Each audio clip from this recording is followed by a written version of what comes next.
Sarah Martinez never imagined that walking onto a military training range to replace paper targets would lead to the most terrifying and transformative moment of her life. What started as a routine civilian contractor job at Naval Amphibious Base Coronado became a split-second decision that would test everything she thought she knew about herself, courage, and what it means to save lives. In the world of elite military training, civilians are background players, invisible, unnoticed, expected to stay out of the way. But, sometimes, when chaos erupts and lives hang in the balance, the most unlikely person becomes the only hope between life and death. This is the true story of how a 26-year-old target range technician found herself holding a Navy SEAL's weapon while he lay bleeding, and how one moment of trust between strangers revealed the extraordinary courage that can emerge from the most ordinary circumstances. What happened next would forever change not just Sarah's understanding of her own capabilities, but challenge everything the Navy SEALs thought they knew about heroism, quick thinking, and the power of human instinct when every second counts. Sarah Martinez wiped the sweat from her forehead as she loaded fresh paper targets into her work cart. The California sun beat down mercilessly on the outdoor firing range at Naval Amphibious Base Coronado, and it was barely 9 in the morning. She had been working as a civilian contractor for Target Solutions Incorporated for 18 months now, a job that paid well enough to help her save money for nursing school while keeping her close to the military community she had grown up around. Her father had been a Marine for 22 years before retiring, and Sarah had spent her childhood moving from base to base, watching her dad train young recruits and listening to his stories about brotherhood, courage, and the split-second decisions that could mean the difference between life and death. She had always admired the military mindset but never seriously considered joining herself. The closest she came to military life was this job, replacing torn and bullet-riddled targets between training sessions. The work was simple enough. Wait for the range to go cold, drive the cart out to collect damaged targets, replace them with fresh ones, and retreat to a safe distance before the next round of training began. Most days, she worked with regular Navy personnel or Marine units doing standard marksmanship training. But today was different. Today, the range belonged to SEAL Team 3. Sarah had seen the SEALs train before, but never this close to their actual exercises. These men moved with a precision and intensity that was almost frightening to watch. Every movement was calculated, every shot deliberate, and the way they communicated with just hand signals and brief words spoke to years of training together under the most extreme circumstances imaginable. She had arrived early that morning to set up fresh targets for what she had been told would be a complex training scenario involving multiple shooting positions, moving targets, and simulated combat situations. The range officer, a gruff but fair man named Sergeant Morrison, had briefed her on the timing. The SEALs would run their exercise in stages, with brief breaks between each phase for target replacement and scenario reset. As Sarah positioned the last of the stationary targets at the far end of the range, she could hear the SEAL team gathering at the starting position behind her. Their voices carried across the open space, professional and focused, discussing angles of approach, covering fire, and tactical movements that sounded like a foreign language to her civilian ears. She had always been curious about what these elite soldiers actually did, but had never felt comfortable asking questions. Her job was to stay invisible, do her work efficiently, and let the warriors do theirs. The first phase of training went smoothly. Sarah watched from the safety bunker as 8 SEALs moved through a complex course, engaging targets with a level of accuracy that seemed almost supernatural. The sound of coordinated gunfire echoed across the range as they advanced through different positions, each man covering the others with the kind of teamwork that could only come from countless hours of training together. When the range went cold, Sarah drove her cart out to assess the damage and replace the most severely damaged targets. The paper silhouettes were torn to shreds, with tight groupings of bullet holes clustered exactly where a human being's vital organs would be. She had seen thousands of these targets over the past year and a half, but somehow the precision of these particular shots made her stomach turn slightly. These men weren't just practicing marksmanship, they were preparing for situations where their ability to place shots exactly where they needed to go would determine who lived and who died. As she worked, Sarah found herself thinking about the conversations she had overheard during her lunch breaks. The SEALs rarely talked about their actual missions, but sometimes fragments of conversation would drift across the break area. References to places she had seen on the news, situations that sounded more like action movies than real life, and always the underlying current of men who had seen and done things that most people couldn't imagine. The second phase of training was scheduled to begin at 10:30, and Sarah finished her target replacement with 15 minutes to spare. She drove the cart back to the safety bunker and settled in to watch the next exercise. This phase was supposed to simulate a hostage rescue scenario, with the SEALs approaching from multiple directions to neutralize threats while protecting innocent civilians represented by special no-shoot targets mixed in among the enemy silhouettes. Sergeant Morrison's voice crackled over the range speakers as he called the exercise live. Sarah watched the SEALs disappear into the maze of barriers and obstacles that had been set up to simulate an urban environment. For several minutes, the range was silent except for the distant sound of boots on gravel and the occasional hand signal being passed between team members. The first shots came suddenly, a rapid series of precisely placed rounds that echoed off the concrete barriers. Sarah could see muzzle flashes from different positions as the team advanced through their scenario, each man covering specific sectors while moving toward their objective. The coordination was beautiful in a deadly sort of way, like watching a perfectly choreographed dance where every step had life or death consequences. Then, something went wrong. Sarah wasn't sure what she heard first, a shout that sounded different from the tactical communications she had been listening to, or the sudden cessation of coordinated gunfire. One moment the exercise was proceeding smoothly, and the next there was a commotion from somewhere in the maze of barriers that made her stomach clench with sudden worry. Sergeant Morrison was already moving, speaking rapidly into his radio as he headed toward the training area. Sarah could see other range personnel converging from different directions, their casual attitudes replaced by the urgent focus that meant something serious had happened. The details came in fragments over the radio traffic that Sarah could hear from the safety bunker. Someone was down. There had been an equipment malfunction during a fast rope insertion simulation. One of the SEALs had taken a hard fall and wasn't moving properly. Sarah found herself gripping the edge of the concrete barrier as she watched the scene unfold. She could see figures moving rapidly through the training area, and even from her distance, she could tell that this wasn't part of the exercise. The controlled precision had been replaced by the barely controlled chaos of a real emergency. Minutes passed that felt like hours. Sarah knew she should probably stay where she was, out of the way of the professionals who were trained to handle these situations. But something about the urgency in the voices she could hear over the radio made her want to help somehow, even though she had no medical training and no authority to be anywhere near an active emergency. The radio chatter indicated that an ambulance was en route, but the base was large and the range was in a relatively remote section. Even emergency response would take precious minutes to arrive. Sarah found herself thinking about her father's stories, about situations where ordinary people had to make extraordinary decisions because they were the only ones in position to help. She was still wrestling with whether to stay put or try to offer assistance when she saw a figure emerge from the training area, moving quickly toward the safety bunker. As he got closer, Sarah recognized him as Petty Officer First Class Michael Torres, one of the SEALs she had seen around the range before. His face was grim, and there was something urgent in his stride that made Sarah's heart rate increase. Torres reached the bunker and immediately began scanning the equipment stored there. "Are you the target tech?" he asked Sarah, barely glancing at her as he searched through boxes of range supplies. "Yes," Sarah replied, standing up from where she had been watching the emergency unfold. "Is there anything I can do to help?" Torres paused in his search and looked at her directly for the first time. There was something in his eyes that Sarah had never seen before, a combination of professional assessment and desperate calculation that made her understand that whatever was happening out there was serious enough to consider options that would never be on the table under normal circumstances. "Can you drive?" Torres asked, his voice tight with controlled urgency. Sarah nodded, confused by the question but sensing that every second mattered. "Yes, of course." Torres made a decision that Sarah could see forming behind his eyes. "My teammate took a hard fall during our insertion simulation. He's conscious but he's got what looks like a serious leg injury, possible internal bleeding. The ambulance is still 8 minutes out, and we need to get him to a more stable position where the medics can work on him properly." Sarah felt her mouth go dry. "What do you need me to do?" "There's a utility ATV in the equipment shed behind this bunker. I need you to drive it out to our position so we can transport him to the medical staging area near the main road. It's not a long drive, but the terrain is rough and my hands need to be free to keep pressure on his injuries during transport." The request hit Sarah like a physical blow. Torres was asking her to drive into an active emergency situation, to be responsible for transportation that could literally mean the difference between life and death for an injured Navy SEAL.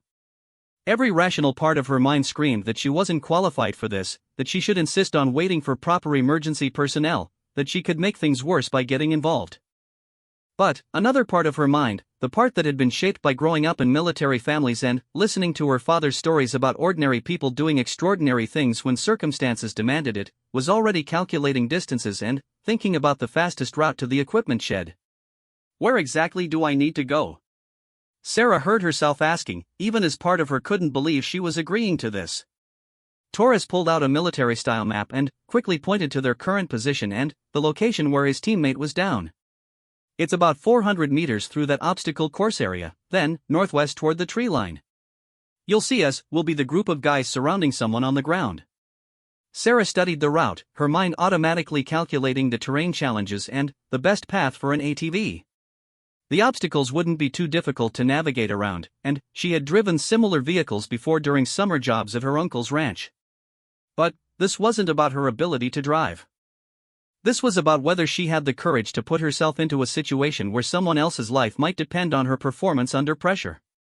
Are you sure about this? Sarah asked, giving Torres one last chance to reconsider. Shouldn't we wait for someone with medical training?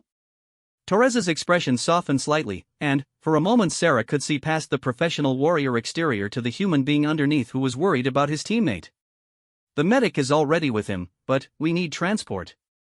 You're here, you're capable, and, frankly, you're the fastest option we've got right now. Sometimes in life, you don't get to choose whether you're ready for something. You just get to choose whether you'll step up when someone needs you to. Those words hit Sarah harder than anything else could have. This wasn't about whether she felt qualified or prepared. This was about whether she would let her fear and self-doubt prevent her from helping someone who needed her help right now, in this moment, with no time for second-guessing or better options. Okay, Sarah said, surprised by how steady her voice sounded. Let's go get him. Torres nodded once, a brief expression of respect crossing his features. Thank you. And, hey, he paused as Sarah started toward the equipment shed. You've got this. I wouldn't ask if I didn't believe you could handle it. Sarah felt a surge of determination unlike anything she had experienced before. As she jogged toward the shed to get the ATV, she realized that everything in her life up until this moment had been preparation for right now. All those years of watching her father train young Marines, all those stories about courage under pressure, all those quiet moments when she had wondered if she would ever be tested the way her father had been tested, it was all leading to this moment when someone needed her to be more than she thought she was capable of being. The ATV started on the first try, and Sarah took a deep breath as she prepared to drive toward whatever was waiting for her in that training area. She didn't know exactly what she would find when she got there, but she knew that turning back wasn't an option. Someone was counting on her, and that was all the motivation she needed. As she drove out of the safety bunker area and toward the obstacle course, Sarah felt something fundamental shift inside her. She was no longer just a civilian contractor replacing targets on a military range. She was about to become part of a story that would test everything she believed about herself and prove that heroism isn't about having the right qualifications or training. Sometimes, heroism is simply about showing up when someone needs you to show up, regardless of whether you feel ready for what comes next. The ATV bounced over uneven terrain as Sarah navigated around the obstacle course barriers, her heart pounding so hard she could feel it in her throat. The route that had looked straightforward on Torres's map proved more challenging in reality, with concrete barriers creating a maze that forced her to take several detours to find passages wide enough for the vehicle. As she drove, Sarah's mind raced through everything she knew about emergency situations. Her father had always emphasized the importance of staying calm under pressure, of focusing on the immediate task rather than getting overwhelmed by the bigger picture. Right now, her immediate task was simple: get the ATV to the injured SEAL's location as quickly and safely as possible. Everything else would sort itself out once she got there. The sound of voices grew louder as she approached the tree line Torres had indicated on the map. Sarah could see a cluster of figures about 50 meters ahead, and even from this distance, she could tell that the controlled professionalism that had characterized the training exercise had been replaced by the intense focus of men dealing with a real crisis. As she got closer, Sarah could make out the details of the scene. 5 SEALs were positioned around their injured teammate, who was lying on his back near a tall wooden platform that had apparently been part of their fast rope exercise. One of the SEALs was kneeling beside the injured man, hands pressed against what looked like a serious leg wound, while another was maintaining pressure on the man's abdomen. The others were scanning the perimeter and coordinating over their radios. Sarah brought the ATV to a stop about 10 feet away from the group, close enough to be useful but far enough back to avoid interfering with whatever medical care was being provided. As she shut off the engine, one of the SEALs looked up and made eye contact with her. She recognized him as Chief Petty Officer Rodriguez, a man she had seen around the base but never actually spoken to. "You the driver Torres sent for?" Rodriguez asked, his voice carrying the kind of authority that came from years of making life-and-death decisions under pressure. "Yes, sir," Sarah replied, climbing off the ATV and moving toward the group. "What do you need me to do?" Rodriguez gestured toward the injured SEAL, and, for the first time, Sarah got a clear look at the man who was depending on all of them to get him to safety. He was younger than she had expected, probably no more than 25, with short dark hair and a face that would have been handsome if not for the obvious pain etched across his features. His name tape read Patterson, and, despite his injuries, his eyes were alert and tracking the activity around him. "Patterson here took a 20-foot fall when his rope snapped during the insertion," Rodriguez explained quickly. "He's got a compound fracture of his right tibia, possible internal bleeding, and we need to get him to the medical staging area where the ambulance can reach him. The terrain between here and there is too rough for a stretcher carry, but this ATV should be able to handle it if we're careful." Sarah looked at the injured SEAL, then at the rough terrain between their current position and the main road where emergency medical services would be waiting. The route would require navigating around obstacles, over uneven ground, and through at least one stretch of loose gravel that would make for a bumpy ride under the best of circumstances. With a seriously injured person on board, every bump and jar could potentially make his injuries worse. "How do we secure him for transport?" Sarah asked, her practical nature taking over despite her nervousness. "The ATV doesn't have any kind of medical restraint system." The SEAL who had been applying pressure to Patterson's leg wound looked up at her. His name tape identified him as Chen, and his hands were covered in blood that Sarah tried not to think about too closely. "We've got that covered. We'll use our tactical stretcher and secure it to the ATV's cargo area. Rodriguez and I will ride along to maintain pressure on his injuries during transport." Sarah nodded, watching as the SEALs moved with practiced efficiency to prepare their injured teammate for evacuation. They had obviously trained for situations like this, and their movements showed the kind of coordination that could only come from hundreds of hours of practice together. But, even with all their training, they still needed her to get Patterson to safety. As the SEALs worked to position their tactical stretcher and secure it to the ATV, Sarah found herself studying Patterson's face. Despite his obvious pain, he was tracking everything that was happening around him, occasionally offering quiet suggestions about positioning or transport that showed his mind was still sharp despite his injuries. "Hey," Patterson said suddenly, his voice strained but clear as he looked directly at Sarah. "You're the target tech, right? I've seen you around the range." Sarah nodded, surprised that he had noticed her during the months she had been working there. "Sarah Martinez. And, yes, I usually just replace the targets you guys shoot to pieces." Patterson managed a weak smile. "Well, today you get to replace something a little more important. Thanks for doing this. I know it's not exactly in your job description." The simple gratitude in his voice hit Sarah harder than all of Torres's urgency or Rodriguez's authority. This wasn't about military protocols or emergency procedures. This was about one human being helping another human being when they needed help, regardless of rank or position or job descriptions. "We're going to get you out of here," Sarah said, surprising herself with how confident she sounded. "Just hang on and let us do the driving." Chen and Rodriguez finished securing the stretcher to the ATV and carefully transferred Patterson onto it. Sarah watched the process, noting how they moved him in one smooth motion to minimize jarring his injuries. Even in pain, Patterson remained conscious and alert, occasionally gripping the sides of the stretcher when a movement caused a spike of discomfort. "Okay," Rodriguez said, positioning himself on one side of the stretcher while Chen took the other. "Here's how this is going to work. Sarah, you drive as smoothly as possible, but don't sacrifice speed for comfort. We need to get him to the ambulance quickly. Chen and I will call out obstacles and terrain changes so you can adjust your driving accordingly. If we need you to stop for any reason, we'll shout halt and you brake immediately. Got it?" Sarah nodded, settling onto the ATV and starting the engine.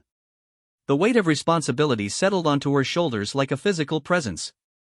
3 highly trained Navy SEALs and 1 seriously injured man were trusting her to get them safely across difficult terrain under emergency conditions. The magnitude of that trust was both terrifying and strangely empowering. Route is going to take us around the east side of the obstacle course, then, across that open stretch near the fuel depot, then, northwest toward the main road, Rodriguez continued. Total distance is about 800 meters, estimated travel time 4 to 5 minutes if we don't hit any major obstacles. Sarah, how familiar are you with this particular ATV model? I've driven similar ones before, Sarah replied, running her hands over the controls to familiarize herself with the specifics. Four-wheel drive, manual transmission, decent ground clearance. It should handle the terrain fine as long as we don't hit anything too steep or too soft. Rodriguez nodded approvingly. Good. Chen, you ready? Chen adjusted his position beside Patterson's stretcher and gave a thumbs up. Ready. Patterson, how are you feeling? Patterson's face was pale, but his voice was steady when he replied. Been better, but I'm good to go. Let's get this show on the road. Sarah took a deep breath and engaged the ATV's transmission. The vehicle lurched slightly as she found the clutch engagement point, then smoothed out as they began moving toward their destination. Behind her, she could hear Rodriguez and Chen maintaining a steady stream of quiet communication with Patterson, checking his condition and adjusting their grip on the stretcher as the ATV bounced over the uneven ground. The first part of the route took them around the eastern edge of the obstacle course, where the ground was relatively smooth packed earth. Sarah was able to maintain a steady pace while getting a feel for how the ATV handled with the additional weight and the unusual load configuration. The stretcher remained stable, but she could feel every bump and dip in the terrain transmitted through the vehicle's suspension. Small dip ahead, about 10 meters, Rodriguez called out, his voice calm and professional despite the urgency of their situation. Angle left to take it easy. Sarah adjusted their heading slightly, feeling the ATV's front wheels drop into a shallow depression before climbing back to level ground. Behind her, she heard Patterson grunt slightly as the movement jarred his injuries, but neither Rodriguez nor Chen called for a halt. As they emerged from the obstacle course area and began crossing the open stretch near the fuel depot, Sarah was able to increase their speed slightly. The terrain here was more consistent, with fewer obstacles to navigate around. But the increased speed also meant that any bumps or irregularities in the surface were transmitted more sharply to Patterson's stretcher. Doing great, Sarah, Chen called out over the engine noise. How's our patient doing back here, Rodriguez? Vitals are holding steady, Rodriguez replied. Patterson, you still with us? Still here, Patterson answered, though his voice sounded more strained than it had when they started. How much farther? Sarah could see the main road ahead of them now, maybe 300 meters away. She could also see the flashing lights of an ambulance positioned at what looked like the designated medical staging area. The knowledge that professional medical help was so close gave her a surge of determination to get Patterson there as quickly and safely as possible. Almost there, Sarah called back to the group. Maybe 2 minutes. The last stretch of their route proved to be the most challenging. The ground near the main road was softer than what they had been traveling over, and Sarah had to carefully select her path to avoid areas where the ATV might bog down or lose traction. The trade-off was a route that involved more turns and direction changes, which meant more jarring movements for Patterson. Rocky patch ahead, Rodriguez warned. About 20 meters of loose gravel and small stones. Take it slow but don't stop. Sarah downshifted and reduced their speed, feeling the ATV's wheels lose and regain traction as they crossed the uneven surface. She could hear the stretcher creaking slightly as Rodriguez and Chen worked to keep it stable, and she found herself holding her breath until they reached smoother ground on the other side. Excellent driving, Chen said as they cleared the rough section. Medical team is about 100 meters ahead. Sarah could see the ambulance crew now, 2 paramedics and what looked like a Navy medical corpsman standing beside their vehicle. One of them had spotted their approach and was already moving toward them with a backboard and additional medical equipment. As they reached the staging area, Sarah brought the ATV to a smooth stop about 10 feet from the ambulance. Before she had even turned off the engine, the medical team was surrounding them, taking charge of Patterson's care with the practiced efficiency of people who dealt with trauma cases on a regular basis. What have we got? The lead paramedic asked Rodriguez as the medical team began their initial assessment of Patterson's condition. 25-year-old male, approximately 20-foot fall, compound fracture right tibia, possible internal bleeding, conscious and alert throughout transport, Rodriguez replied quickly. Injury occurred about 15 minutes ago, patient has been stable during evacuation. Sarah climbed off the ATV and stepped back to give the medical team room to work. As she watched them transfer Patterson from the tactical stretcher to their own equipment, she felt a strange mixture of relief and emptiness. The emergency was effectively over. Patterson was now in the hands of people trained to deal with exactly this kind of injury, but the adrenaline that had carried her through the last 20 minutes was still coursing through her system. Sarah. She turned to find Torres approaching from the direction of the training range. He must have followed them on foot to make sure everything went smoothly. How did it go? Fine, Sarah replied, though the words seemed inadequate to describe what they had just been through together. He was conscious the whole time, and Rodriguez and Chin kept him stable during transport. The ATV handled the terrain better than I expected. Torres nodded, but Sarah could see him studying her face carefully. How are you holding up? First time being part of something like this? Sarah considered the question seriously. How was she holding up? 20 minutes ago, she had been a civilian contractor whose most stressful work decision involved which targets to replace first. Now she had just been responsible for emergency transport of a seriously injured Navy SEAL across challenging terrain under time-critical conditions. The experience should have left her shaken or overwhelmed, but instead she felt strangely energized. I'm okay, she said finally. Actually, I'm better than okay. It felt good to be able to help. Torres smiled for the first time since the emergency had begun. That's what I thought. You did good work out there, Sarah. Professional level performance under pressure.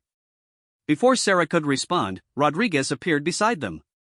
Patterson's stable and they're loading him into the ambulance now, he reported to Torres. Looks like he's going to be fine, though he'll probably be off active duty for a few months while that leg heals. Rodriguez turned to Sarah, and, for a moment she saw something in his expression that she had never seen from any of the SEALs before, genuine respect. Sarah, I want to thank you for what you did today. What you did out there wasn't just helpful, it was essential. Without your willingness to step up when we needed you, getting Patterson to medical care could have taken twice as long. Anyone would have done the same thing, Sarah said, though even as she spoke the words, she wasn't sure they were true. No, Rodriguez said firmly. Not everyone would have been willing to take on that kind of responsibility.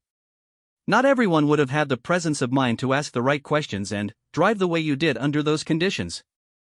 What you did today was special. As the ambulance pulled away with Patterson inside, Sarah watched the flashing lights disappear down the road toward the base medical facility.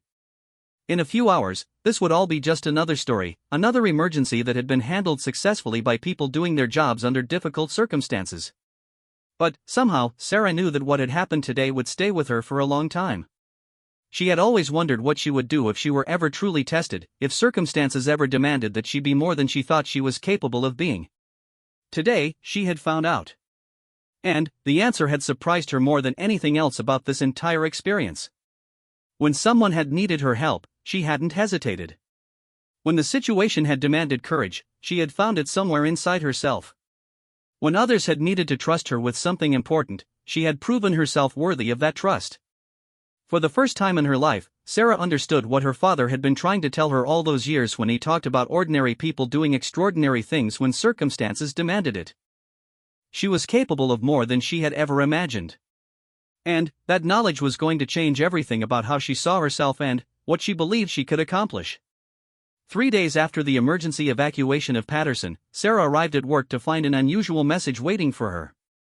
Instead of the standard daily briefing about range assignments and target replacement schedules, there was a request for her to report to the SEAL Team 3 administrative offices at 0800 hours. The message was brief and formal, giving no indication of why her presence was needed or what to expect. Sarah spent the 20-minute walk across the base trying to convince herself that this was probably just routine paperwork related to the emergency incident. Military organizations were notorious for their documentation requirements, and someone probably needed her to fill out forms or provide a written statement about what had happened during Patterson's evacuation. Still, she couldn't shake the nervous feeling that settled in her stomach as she approached the SEAL compound. The SEAL Team 3 offices were located in a complex of buildings that Sarah had never had reason to enter before. Unlike the public areas of the base where she normally worked, this section had a more serious atmosphere. The Marine standing guard at the entrance checked her identification more thoroughly than usual, and the hallways inside had the kind of quiet intensity that suggested important work was happening behind every closed door. Sarah found the correct office and knocked on the doorframe. Sarah Martinez, civilian contractor. I was asked to report here at 0800. Come in, a voice called from inside. Sarah entered to find Rodriguez sitting behind a desk covered with paperwork, but he wasn't alone. Torres was there as well, along with a man Sarah didn't recognize who wore the rank insignia of a lieutenant commander. All three men looked up as she entered, and Sarah had the distinct impression that they had been discussing something serious before her arrival. Sarah, thank you for coming, Rodriguez said, gesturing to an empty chair across from his desk. I'd like you to meet Lieutenant Commander Harrison, our team commander. We asked you here because we have a proposition for you. Sarah took the offered seat, her confusion deepening. A proposition? Lieutenant Commander Harrison leaned forward slightly, studying Sarah with the kind of intense attention that made her feel like he was evaluating every aspect of her character and capabilities. Ms. Martinez, we've reviewed the after-action reports from the incident 3 days ago, and we've had extensive discussions with the personnel who were present. Your performance during that emergency was exceptional. I just drove an ATV, Sarah said, unsure where this conversation was heading. Anyone could have done what I did. That's where you're wrong, Torres interjected. We've been training together for years, and we've worked with a lot of different support personnel in various capacities. What you did wasn't just about driving. You made quick decisions under pressure, you asked the right questions, you adapted to changing conditions, and you kept your composure throughout a high-stress situation where someone's life was at stake. Harrison nodded. More importantly, you were willing to step outside your normal responsibilities to help when help was needed. That kind of adaptability and willingness to take initiative is exactly what we look for in the people we work with. Sarah felt a growing sense of unease about where this conversation might be leading. I appreciate the recognition, but I'm not sure what you're asking me. Rodriguez pulled a folder from his desk and opened it, revealing what looked like official military paperwork. We're asking if you would be interested in a temporary assignment working directly with our team. We have a training exercise coming up that requires civilian contractors with specific skill sets, and, based on what we saw the other day, you might be exactly what we need. What kind of training exercise? Sarah asked, though part of her wasn't sure she wanted to know the answer. Harrison answered, his tone becoming more formal and official. We're conducting a multi-week exercise focused on unconventional warfare scenarios. Part of that exercise involves working with civilian assets who can provide support capabilities that our standard military personnel can't duplicate. We need someone who can think independently, adapt to changing situations, and maintain their composure when things don't go according to plan. Torres leaned forward, his expression serious but encouraging. Sarah, we're not asking you to become a SEAL or to do anything that you're not qualified to do. What we're asking is whether you'd be willing to take on a role that would let you use the same kind of problem-solving and quick thinking that you showed during Patterson's evacuation, but in a more structured training environment. What exactly would I be doing? Sarah asked, though she could feel her curiosity beginning to overcome her nervousness. Rodriguez consulted the paperwork in front of him. The official job title would be Civilian Technical Advisor. Essentially, you would be embedded with our team during training exercises to provide support functions that require civilian expertise or civilian access capabilities. Sometimes that might mean driving vehicles that we can't officially operate, sometimes it might mean accessing locations or information sources that military personnel can't reach, and sometimes it might mean providing technical expertise in areas where civilian knowledge is more current than military training. Harrison added, the pay would be significantly better than your current contractor position, and the experience would look excellent on applications for nursing school or any other career path you might choose to pursue. More importantly, you would be contributing to training that directly impacts our team's ability to accomplish their mission and protect American lives. Sarah felt her heart rate increasing as she processed what they were offering her. This wasn't just a job change, it was an opportunity to become part of something much larger and more important than anything she had ever done before. But it was also potentially dangerous in ways that her current work was not. Would this involve actual combat situations? Sarah asked directly. No, Harrison replied immediately. This is strictly training and exercises conducted in controlled environments. You would never be placed in actual danger, and you would always be working under the supervision of experienced military personnel. The goal is to provide realistic training scenarios for our team, not to put civilians at risk. Torres could apparently see the uncertainty in Sarah's expression. Sarah, I know this is a big decision, and we don't expect you to decide right now. But I want you to know that we wouldn't be offering this if we didn't believe you could handle it. What you did the other day proved that you have instincts and capabilities that go way beyond your current job requirements. Can I ask you something? Sarah said, looking at each of the three men in turn. Why me? You must have access to other civilian contractors who have more relevant experience or specialized training. Rodriguez smiled for the first time since she had entered the office. That's actually a great question, and it gets to the heart of why we think you'd be good at this. Most civilian contractors who work with military units fall into one of two categories. Either they're former military themselves, which means they think like we think and approach problems the way we've been trained to approach them, or they're specialists in particular technical fields who know a lot about their specialty but don't have much experience adapting to unexpected situations. You're different, Torres continued. You have civilian perspectives and problem-solving approaches that are genuinely different from ours, but you also have enough familiarity with military environments to understand what we need and why we need it. That combination is actually pretty rare. Harrison pulled out another document and placed it in front of Sarah. This is a detailed job description and compensation package. I'd like you to take it home, read through it carefully, and think about whether this is something you'd be interested in pursuing. We need an answer by the end of the week, and if you decide you're interested, we'd start you with a 2-week trial period to see how the arrangement works for everyone involved. Sarah picked up the document, noting that it was much thicker than she had expected. Is there anything else I should know before I make this decision?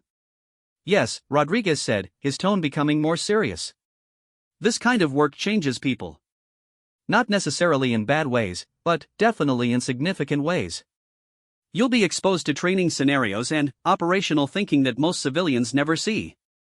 You'll be part of a team that takes their responsibilities very seriously, and that level of commitment tends to rub off on the people who work with us.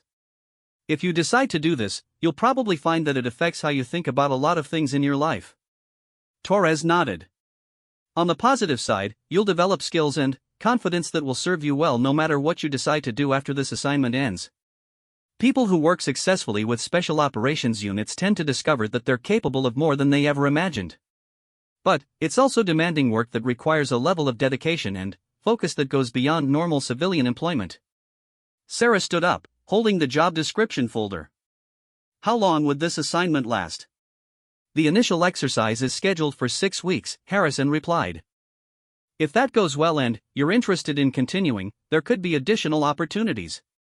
We conduct major training exercises several times per year, and having a reliable civilian contractor who understands our operational requirements would be valuable for all of them. As Sarah prepared to leave, Rodriguez stood up from behind his desk. Sarah, I want to say one more thing. What we're offering you is an opportunity, not an obligation. If you decide this isn't right for you, that's perfectly fine and it won't affect your current job status in any way. But if you do decide to try this, I think you'll find that you're capable of things you never thought possible. Sarah walked back across the base to her current work location, her mind churning with everything she had just heard. The job description folder felt heavy in her hands, not because of its physical weight but because of everything it represented. This was a chance to step completely outside her comfort zone and become part of something that mattered in ways her current work never could. But it was also scary in ways that went beyond the obvious concerns about working with military personnel in training environments. The real fear was that if she tried this and succeeded, it would prove that she had been settling for less than she was capable of achieving. And if she tried this and failed, it would prove that she had been right to stick with safe, predictable work that didn't challenge her beyond her known limitations. That evening, Sarah sat at her kitchen table reading through the job description and compensation package. The work sounded fascinating and challenging, involving everything from technical problem-solving to logistical coordination to direct support of training exercises that simulated real-world operational scenarios. The pay was almost double what she was making in her current position, and the experience would definitely stand out on future job applications or college admissions paperwork. But, more than the practical benefits, Sarah found herself drawn to the idea of being part of a team that operated at the level of excellence she had witnessed during Patterson's evacuation. The way the SEALs had worked together under pressure, the way they had trusted her to be part of their solution to a critical problem, the way they had treated her as a valuable contributor rather than just someone who happened to be available, all of that had awakened something in her that she hadn't even known was sleeping. Sarah thought about her father's stories again, about the moments when ordinary people had to decide whether they were going to step up to meet extraordinary challenges. For most of her life, those stories had been inspirational but abstract, examples of courage that she admired but never expected to experience herself. Now she was being offered the chance to find out what she was really capable of when the stakes were higher and the expectations were greater than anything she had faced before. The question was whether she had the courage to find out what the answer might be. By the time she went to bed that night, Sarah already knew what her decision would be. She had spent too many years wondering about her own capabilities to pass up the chance to test them in an environment where those capabilities would actually matter. The unknown was scary, but the thought of always wondering what if was scarier.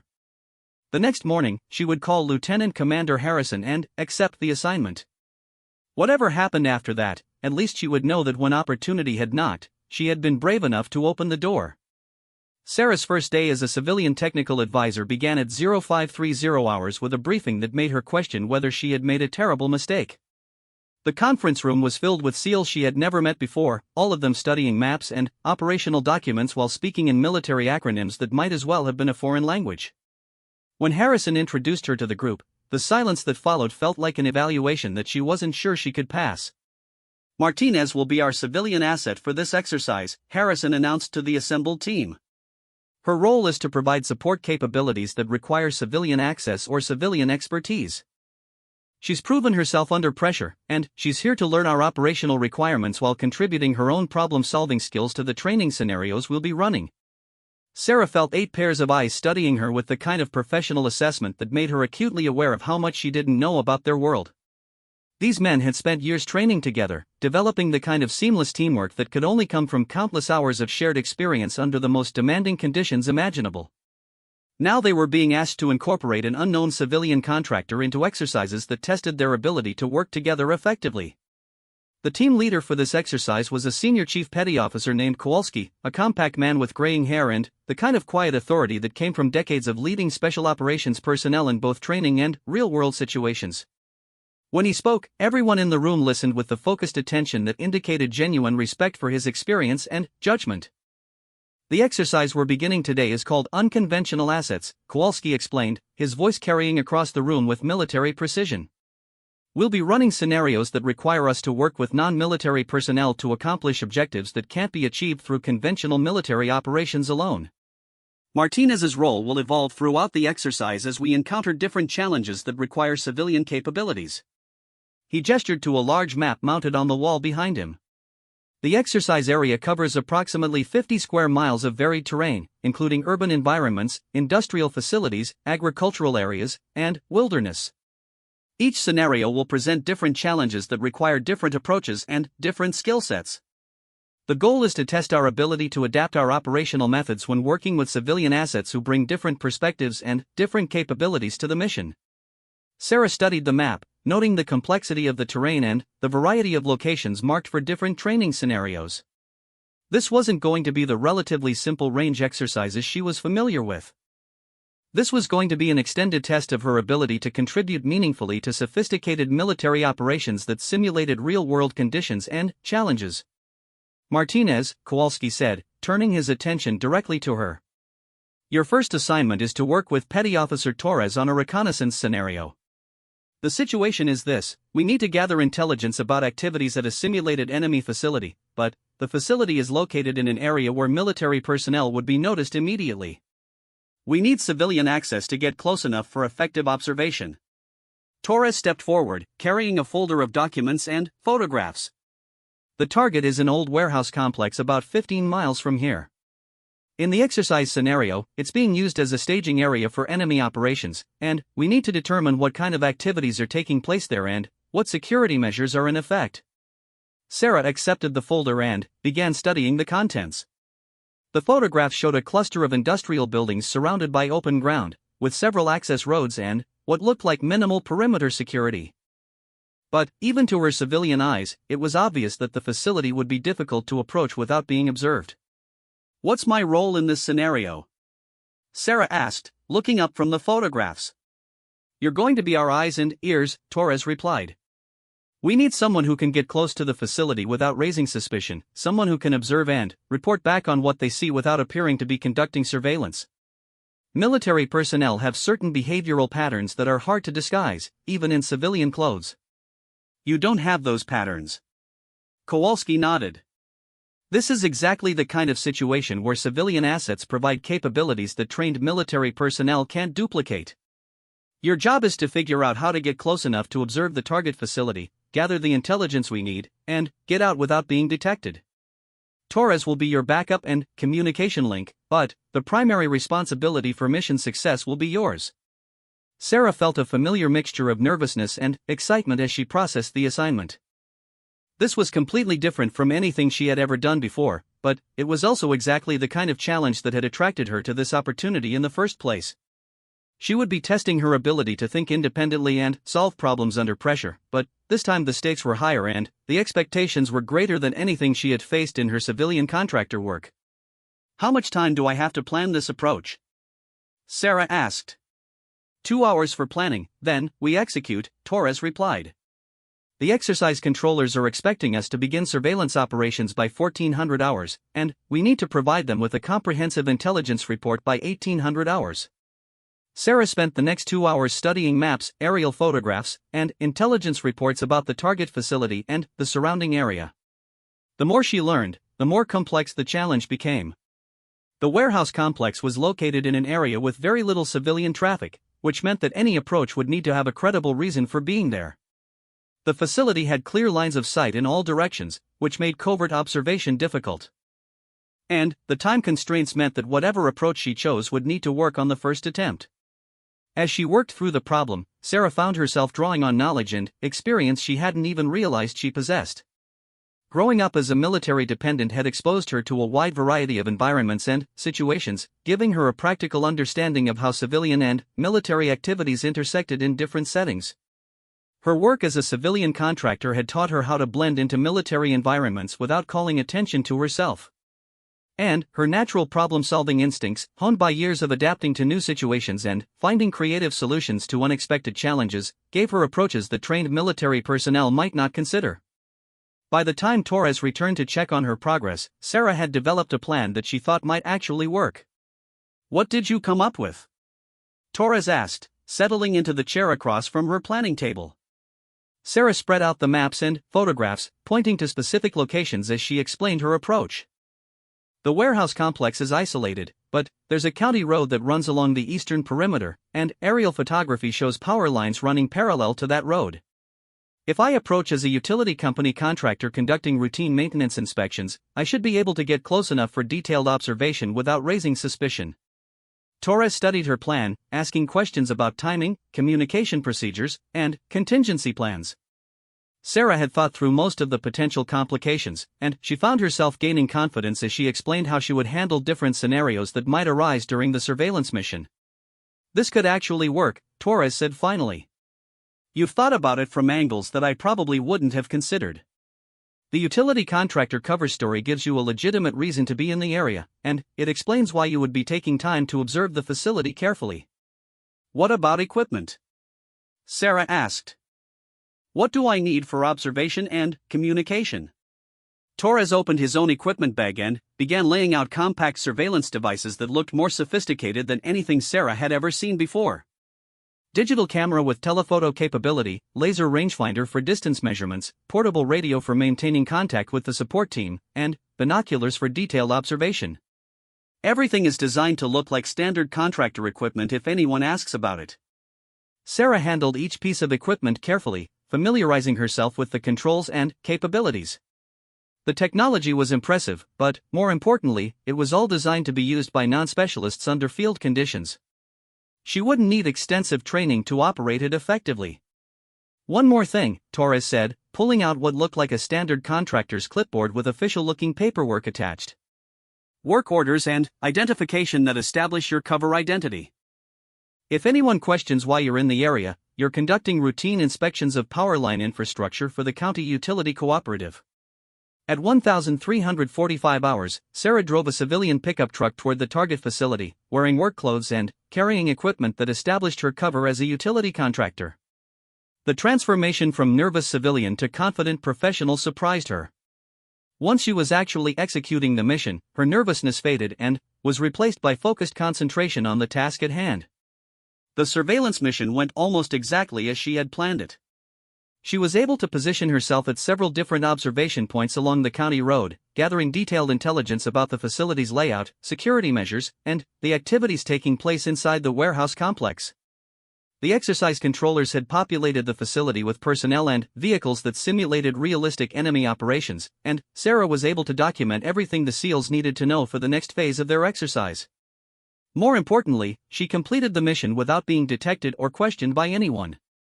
Her cover story held up under the casual scrutiny of a county road maintenance crew she encountered, and her civilian appearance and behavior allowed her to gather intelligence that would have been much more difficult for military personnel to obtain. When she returned to the base at 1730 hours, Sarah found the entire SEAL team waiting for her debrief. The intelligence she had gathered was exactly what they needed for the next phase of their exercise, and the quality of her observations impressed even Kowalski, who had decades of experience evaluating reconnaissance reports. Outstanding work, Kowalski said after reviewing Sarah's photographs and written intelligence summary. You gathered more detailed information about the target facility than we typically get from initial reconnaissance missions, and you did it without compromising operational security or raising any suspicion about our interest in the location. Rodriguez, who had been quietly observing the debrief, stepped forward with a slight smile. Sarah, how did that feel compared to your first day driving the ATV during Patterson's evacuation? Sarah considered the question seriously. The surveillance mission had been completely different from the emergency medical evacuation, but there were similarities in terms of the pressure she felt to perform well and the importance of not making mistakes that could affect other people's safety and mission success. Different but similar, she said finally. The time pressure was different, and I had more time to plan and think through potential problems. But the feeling of being responsible for something important that other people were counting on, that was exactly the same. Torres nodded approvingly. That's exactly the kind of self-awareness that makes someone good at this kind of work. The specific tasks change, but the underlying requirements for good judgment, attention to detail, and performance under pressure remain constant. As the team began preparing for the next day's exercise scenario, Sarah realized that something fundamental had changed in how she saw herself and her capabilities. 3 weeks ago, she had been a civilian contractor whose most challenging work decision involved target replacement schedules. Today, she had successfully conducted a solo reconnaissance mission that provided critical intelligence for a special operations training exercise. The change wasn't just about the specific skills she had learned or the new experiences she had gained. It was about discovering that she was capable of rising to meet challenges that she had never imagined herself facing. Every test had revealed new capabilities, and every success had built confidence that prepared her for even greater challenges. As she cleaned and returned the surveillance equipment, Sarah found herself looking forward to whatever tomorrow's exercise would demand of her. She was no longer the nervous civilian contractor who had wondered whether she was qualified to help during Patterson's medical emergency. She was becoming someone who could be counted on to find solutions to complex problems under pressure, someone who could adapt to new situations and contribute meaningfully to missions that mattered. The transformation wasn't complete yet, but Sarah could feel it happening. And, for the first time in her life, she was excited to find out what she might be capable of achieving when the challenges became even greater. The final scenario of the 6-week exercise was designed to test everything Sarah had learned about working with special operations personnel under the most challenging conditions they could simulate in a training environment. Unlike the previous exercises, which had focused on specific skills like reconnaissance or technical support, this scenario would require her to integrate multiple capabilities while making independent decisions that could affect the success of the entire mission. Sarah arrived at the pre-dawn briefing to find the atmosphere more intense than anything she had experienced during the previous weeks of training. Senior Chief Kowalski stood before a detailed tactical map that showed a complex urban environment with multiple objectives, potential threats, and time-critical mission requirements. The 8 SEALs who would be executing this exercise had the focused, serious demeanor of men preparing for actual combat operations. The scenario was a non-combatant evacuation operation in a hostile urban environment, Kowalski began, his voice carrying the authority of someone who had planned and executed similar operations in real-world situations.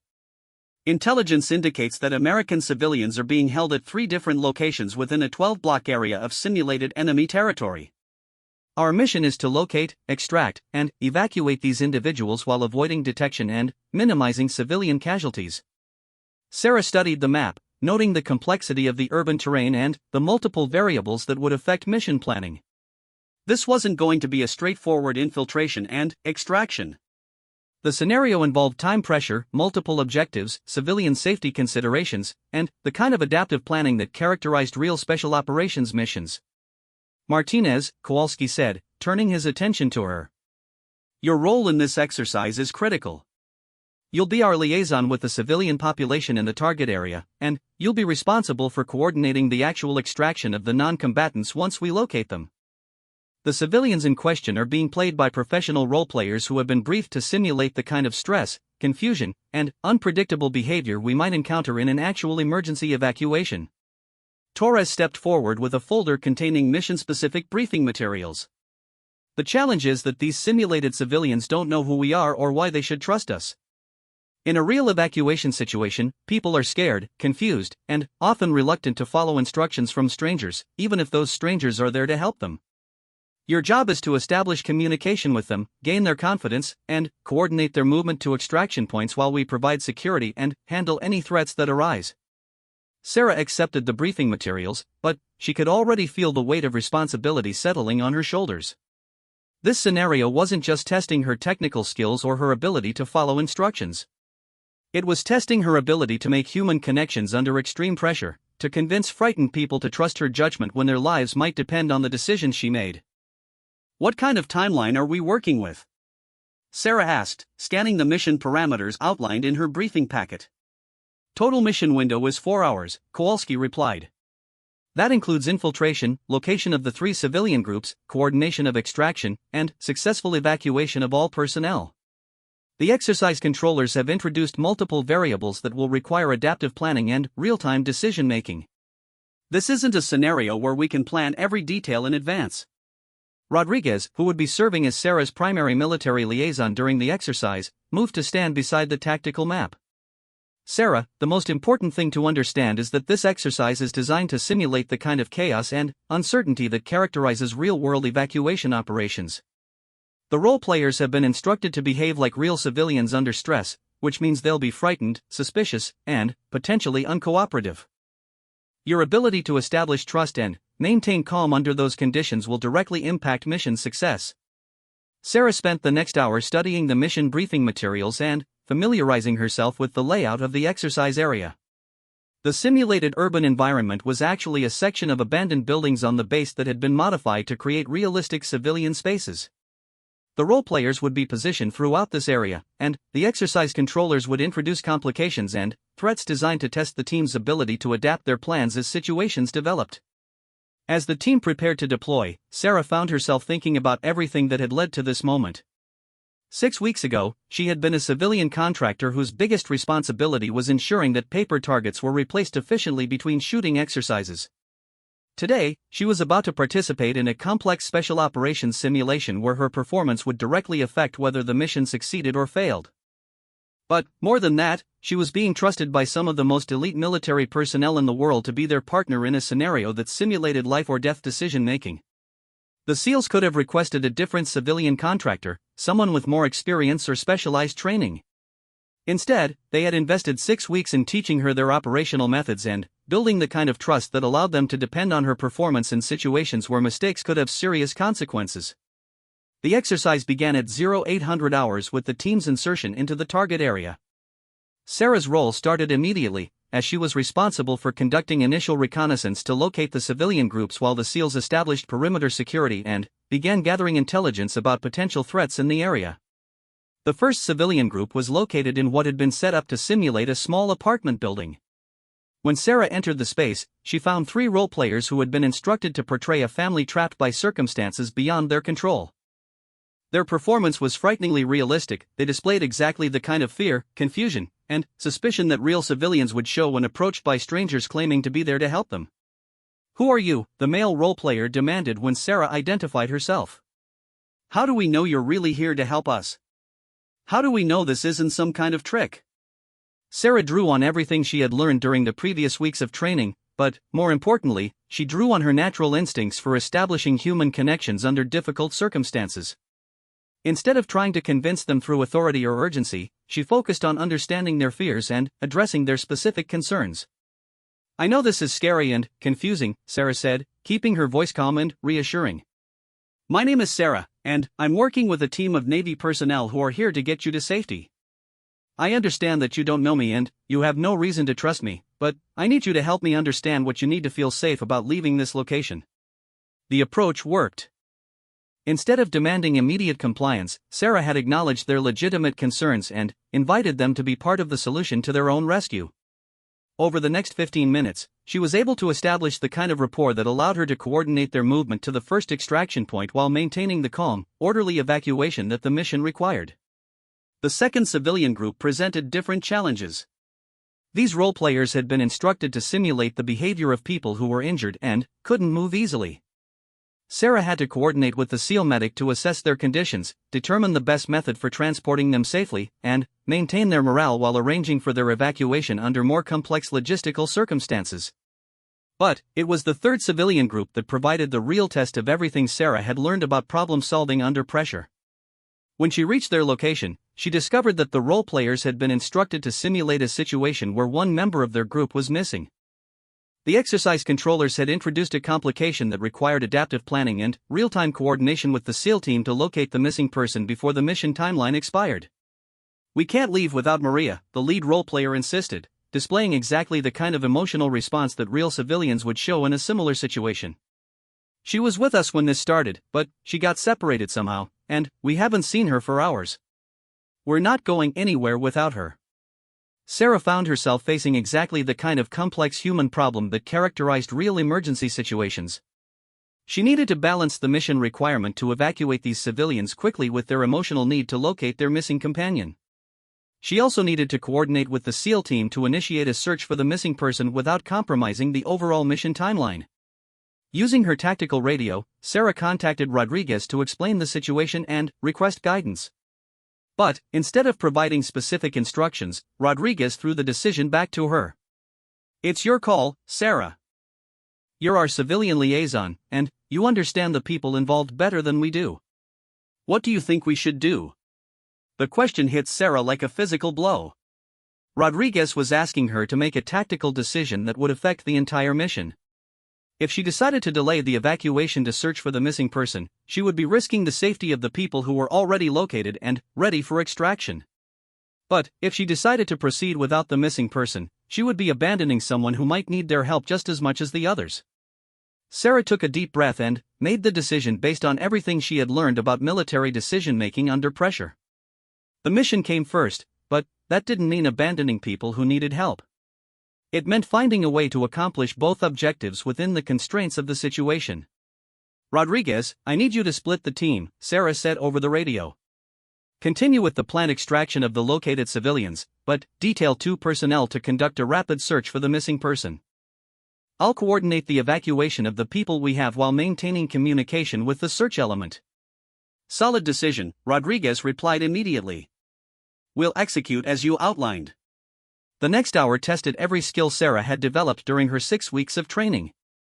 She coordinated the movement of 2 civilian groups to extraction points while maintaining radio contact with the search team and providing updates on the missing person's potential location based on information she gathered from the other evacuees.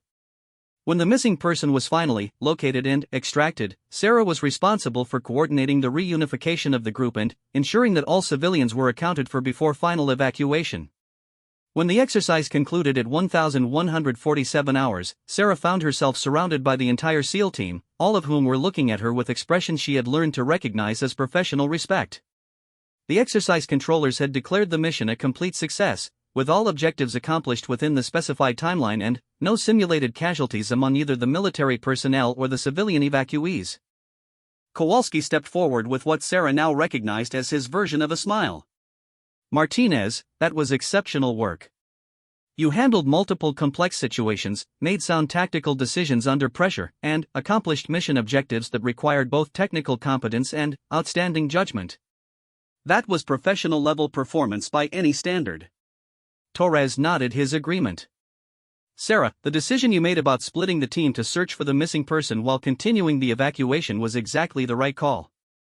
You balanced mission requirements with humanitarian concerns in a way that accomplished both objectives without compromising either one. Rodriguez approached with a folder that looked different from the training materials Sarah had become accustomed to seeing. Sarah, we'd like to offer you a permanent position working with our unit. Not as a contractor, but as a full-time civilian specialist attached to SEAL Team 3.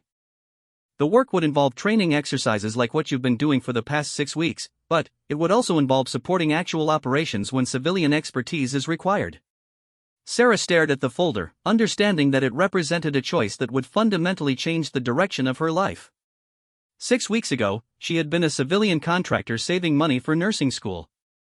Today, she was being offered the opportunity to become a permanent part of one of the most elite military units in the world.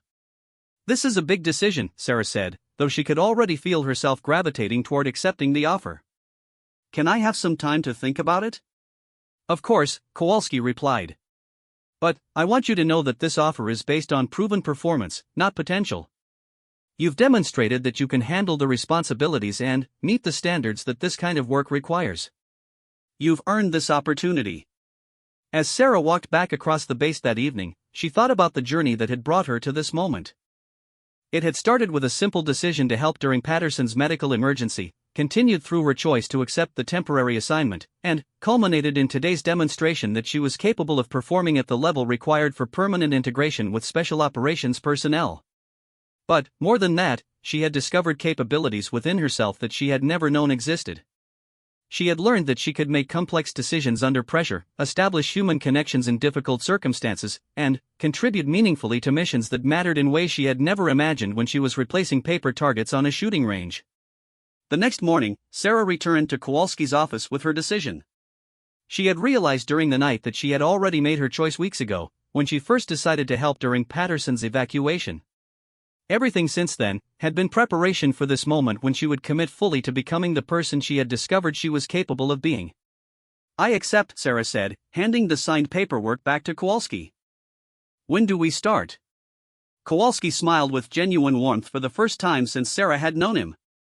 We start tomorrow, Sarah. Welcome to the team. As Sarah left the office to begin the next chapter of her life, she realized that her father's stories about ordinary people doing extraordinary things had never been just stories. They had been preparation for the moment when she would discover that the extraordinary had been inside her all along, waiting for circumstances that would demand she become more than she thought she was capable of being. She was no longer the civilian contractor who had once replaced practice targets on a Navy SEAL training range. She was Sarah Martinez, civilian specialist attached to SEAL Team 3, and she was ready for whatever challenges that new identity would bring.